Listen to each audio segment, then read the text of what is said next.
Alam mo, kapag mag-abroad ka, dapat buo at malakas ang loob mo. Dahil kung hindi rin lang buo at malakas ang loob mo, huwag mo nang ipagpatuloy pa. Kapag nang ibang bansa ka, dapat kaya mong lahat dahil marami kang kalaban doon sa pupuntahan mo. Nariyan ang lungkot dahil mapapalayo ka sa pamilya mo. Isa yan sa pinakamalakas na kalaban na pwedeng umatake sa'yo. Nariyan din ang takot. Takot at pagkabalisa kung maayos ba ang lugar na mapupuntahan mo. Maaari ka ring panghinaan ng loob dahil tanging sarili mo lang ang tutulong sa'yo sa oras ng pangangailangan mo. Pwede ka ding ma-depress dahil sa sobrang daming problema na darating sa'yo at lalo na hindi mo pa kasama ang pamilya mo sa tabi mo. Pagkawalan ng pag-asa na makakamit mo pa ba ang pangarap mo dahil kulang pa ang panggastos mo kaysa sa sinasahod mo. At marami pang iba. Ilan lang yan sa maaari mong maranasan kapag nang ibang bansa ka. Pero dapat kapag nag-abroad ka, kaya mong magtiis at magsakripisyo para sa pangarap mo. Kaya mong indahin ang lahat ng lungkot para sa pamilya mo. Kaya mong kainin ang pride mo kahit na alam mong iba ang trabaho na madadatnan mo sa pupuntahan mo. Kaya mong magtiyaga ng matagal na panahon para sa mga minamahal mo. At kaya mo dapat makibagay lalo na't iba't ibang klase ng tao at nasyonalidad ang makakasalamuha mo. Kapag nag-abroad ka, lahat ng feelings ay mararamdaman mo. Minsan nga tutulo na lang yung luha mo nang hindi mo namamalayan. Pero isipin mo na pansamantala lang ito dahil sa pag-alis mo, nangangahulugan na may pangarap ka para sa sarili mo at para sa mga mahal mo sa buhay. Dalawa lang ang pwede mong kahinatnan sa ibang bansa. Ito ay matalo ka o magtagumpay ka. Kaya dapat alam mo ang dahilan kung bakit ka nag-abroad. Hindi yung sinubukan mo lang dahil kung may dahilan ka, mas malaki ang tsansa na magtagumpay ka.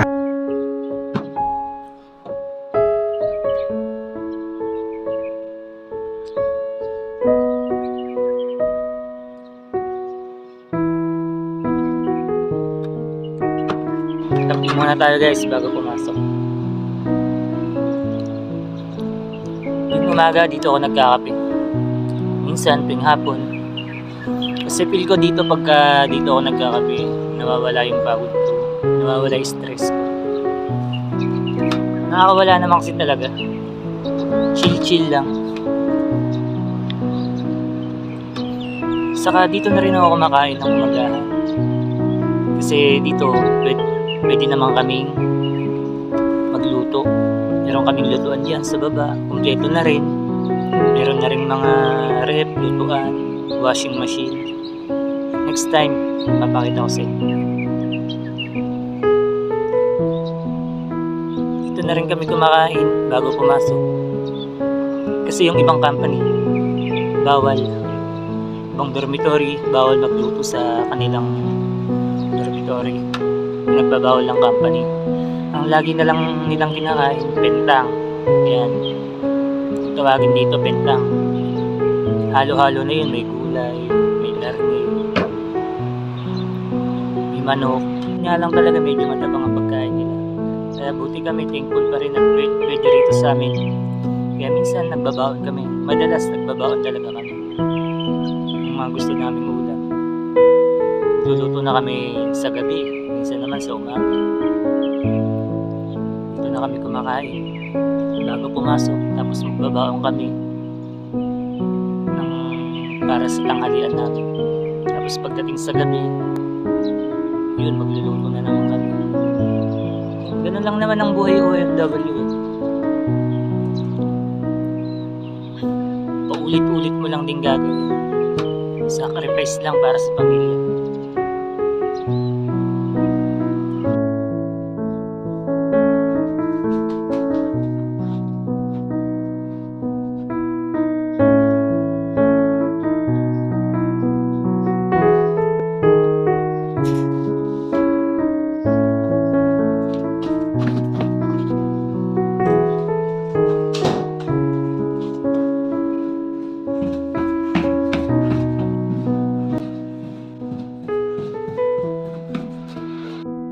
Pasok na tayo guys.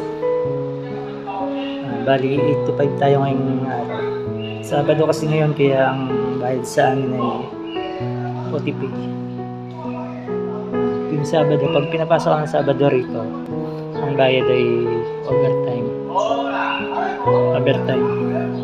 Bali, hanggang alas 8 kami, hanggang alas 5. Ayan, overtime kami ngayon. Medyo malapit lang naman yung company rin.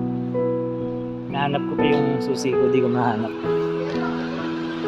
Kaso naalala ko guys, wala nga pala akong susi. Kasi wala naman akong sasakyan. Nakabike lang tayo ngayon guys. Ayan, bike lang. Saka na tayo bibili ng sasakyan. Malapit lang din naman kasi ang company, kaya pwedeng lakarin, pwedeng mag-bike. Pero nag-provide na yung company ng bike. Pero binayaran pala namin sa agency sa Pinas. Bagay tayo mga 5 to 10 minutes ang biyahe. Biyahe natin. Or biking. Yan, tuwing umaga, nire-ready ko na rin yung ano kong baon ko. Yan, ito. Ibaon na tayo rito. Then, tubig. Lalagay natin sa likod ng ating bike.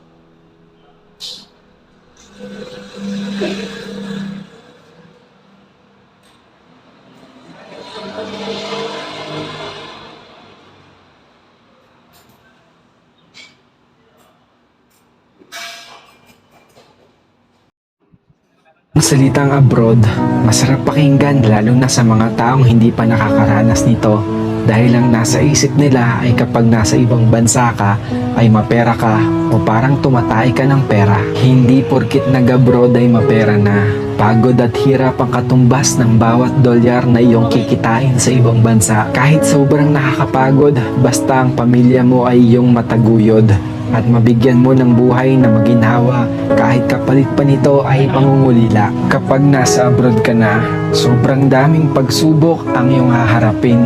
Kaya dapat tibayan at lakasan mo ang loob mo. At isipin mo kung sino-sino ba ang mga inspirasyon mo kung bakit ka ng ibang bansa. Piliin mo ang mga taong pakikisamahan mo.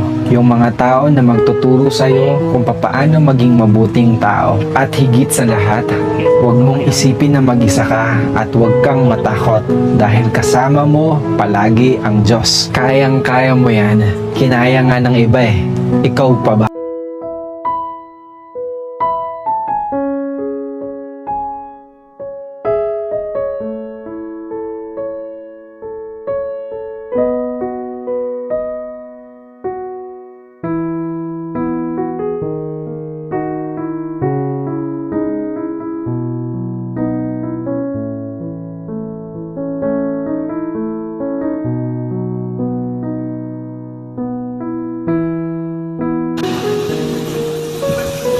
Dito ang parking lot naming mga nakabike, kaming mga Pilipino.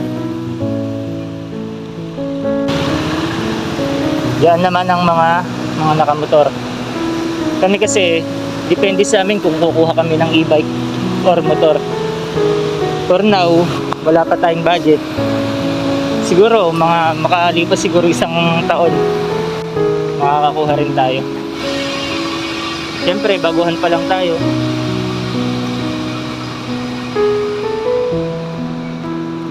Malay mo, makakuha rin tayo bala.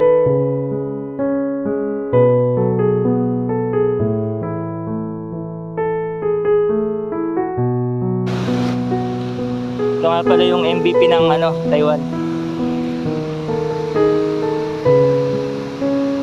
Ito naman yung mga pang motor.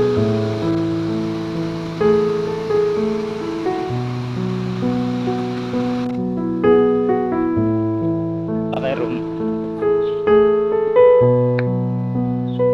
Siyempre, paggawian.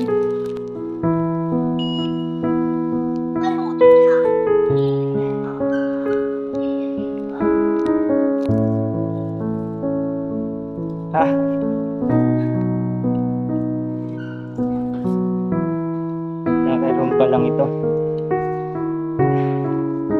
Siyempre meron kaming bilihan dyan.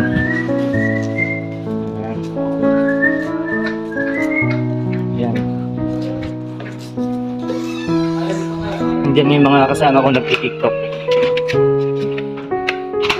Laker pa lang to, laker. Mamaya tutur ko kayo dun sa loob ng production. Yan, mga nandito nagti-tiktok. Okay, TikTok time. Ano? Sama naman ako, TikTok. Oh. Hello naman kayo sa vlog. Para ma-shoutout kayo. Shoutout. Yung mga TikTokers ko, nakatrabaho. Ano? Game. Paganyan, pag sundok-sundok. Tapos, okay na ba? Ganun lang. Ganun ba? 1, 2, 3, go! Suntok! Kaliwa! Sabay! Barin! Okay.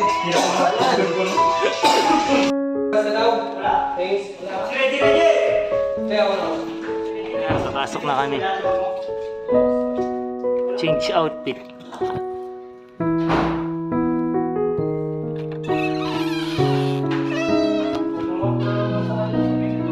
Akin yan, boss.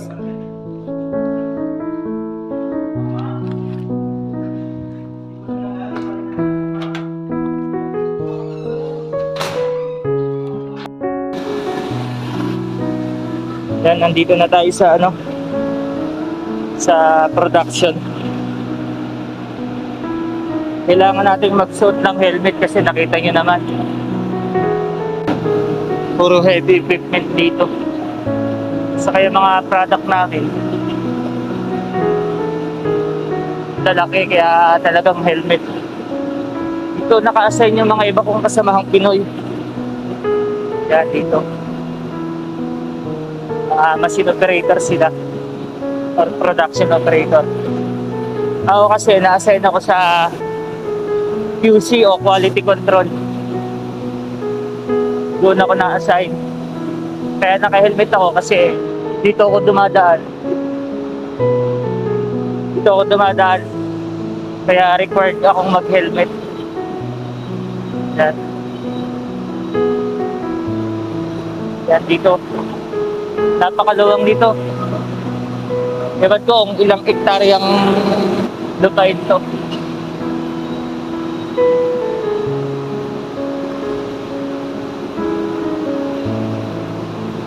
Dito napakaluwang. Yun, nandun yung iba kong mga kasamahan na Pinoy. Ako lang kasi nahiwalay sa kanila. 17 kaming Pinoy. Yung 12 lahat nasa production. Yung 3 nasa maintenance. Ako, quality control ako. POC. Dito na tayo, guys. Bali ito yung hawak kong machine. Yan. Dito, hindi lang ako basta quality control or QC. May hinahawakan din akong mga machine. Diba sa Pinas, pag QC ka, inspection ka, nag-i-inspect ka lang. Dito, humahawak din ako. Katulad nito, ito, CNC machine to.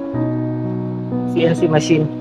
Yung isa naman, cutting machine.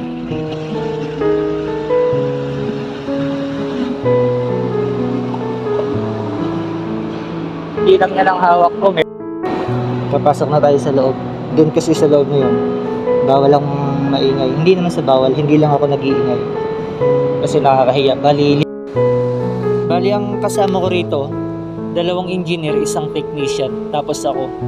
Minsan, andito rin yung visor ko. Puro Taiwanese ang kasama ko rito. Kaya mahirap din talaga. Lalo nung bago pa lang ako. Ang hirap lalo sa communication kasi hindi naman sila marunong mag-English. Konti lang. Ang ginagamit naming pag-uusap ay sa Google Translate. Yun lang ang gamit namin. Kaya nung una talaga, mahirap. Bali, kami kasi yung unang Pinoy dito.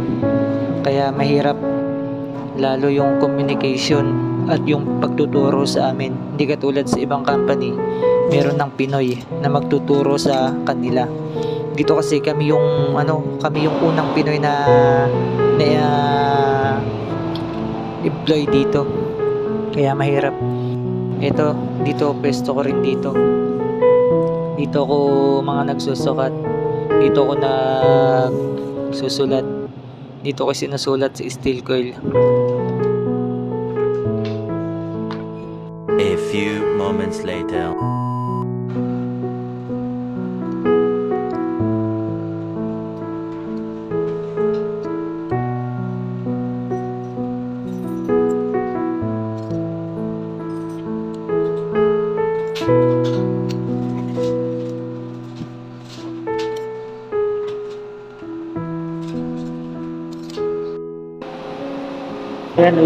Uwi na guys. Saka ko na lang ipapakita sa inyo kung anong mga ginagawa ko rito. Yan, lakas ng ulan oh. Bye! Bye-bye! Bye-bye. Bye-bye. Yosi!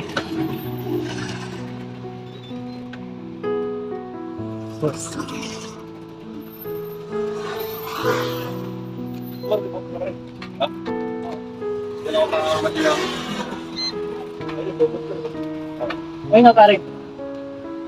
Ang dahil. Lapas tayo. Pauwi na kami. Hindi na ako nagkaputi dahil hindi naman masyadong malakas ang ulan. Pero naampunan pa rin. A few moments later. Yan guys, nandito na rin ako sa may bahay. Nakarating tayo ng safe kahit medyo masama ang panahon. Sana nagustuhan niyo yung video ko guys. Pa-like and subscribe na rin para updated kayo sa mga bagong video. Abangan niyo yung susunod ko pang i-vlog. Meron kasi kaming basketball league dito. Sa mga tropa ko dyan, mapapanood niyo yung liga rito sa may Taiwan. Salamat, abangan niyo guys. Share. Got the mojo deal, we been tripping like crazy.